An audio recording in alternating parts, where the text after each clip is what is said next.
قرآن کے الفاظ کا جو حسن ہے، جہاں تک حسن معنوی ہے وہ تو ہر لفظ میں ہے، لیکن یہ حسن ظاہری، حسن صوتی، حسن لفظی، یہ اپنے کلائمیکس پر آپ کو نظر آئے گا سورہ رحمان میں۔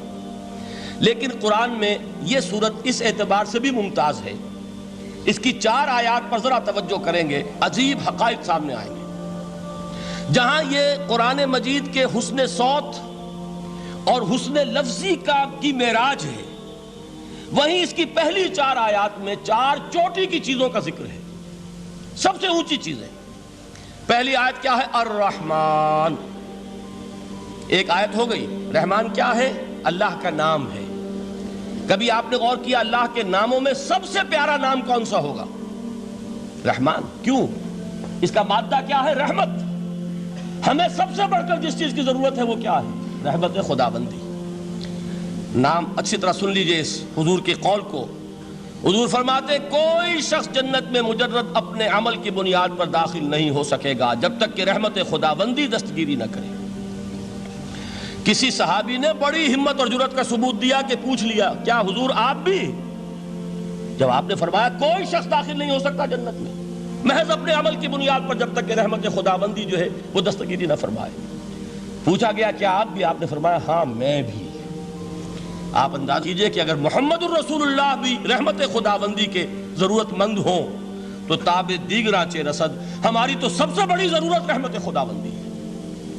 اب یہ رحمت جو ہے قرآن مجید میں اللہ تعالیٰ کی یہ شان 2 الفاظ کے ذریعے سے آتی ہے، رحیم اور رحمان۔ اور کوئی مادہ نہیں ہے جس سے 2 نام بنتے ہوں اللہ کے، لیکن یہ مادہ ہے واحد رحمت کا کہ جس سے رحمان بھی ہے رحیم بھی ہے۔ رحیم صفت مشبہ ہے، رحمت دائم ہو جائے گی، مستقل ہوگی تو رحیم کہیں گے۔ اور رحمان، اس میں رحمت کی ہے وہ شان ہے کہ جیسے ٹھاٹھے مارتا ہوا سمندر ہو، ہیجان کی کیفیت، طوفانی کیفیت، رحمت خداوندی کا طوفانی جوش، وہ ہے رحمان۔ آپ تو رہتے اس علاقے میں ہیں، آپ کو معلوم ہے عرب اگر بھوکا مرا جا رہا ہو تو کیا کہے گا؟ انا جوعان۔ پیاسا مرا جا رہا ہو انا عطشان۔ بہت غضبناک ہوگا غضبان، غضبان آصفہ قرآن میں آیا ہے، بہت غضبناک۔ رحمان جس کی رحمت جو ہے جوش میں ہے، ٹھاٹھے مارتے ہوئے سمندر کے مانند۔ تو یہ اللہ تعالیٰ کے ناموں میں سب سے پیارا نام۔ اب آگے چلیے، الرحمن علم القرآن۔ رحمان نے قرآن سکھایا۔ رحمت خداوندی کا سب سے بڑا مظہر، رحمان کی رحمانیت کا سب سے بڑا مظہر قرآن ہے۔ ان میں جو منطقی ربط ہے اس کو سمجھتے جائیے۔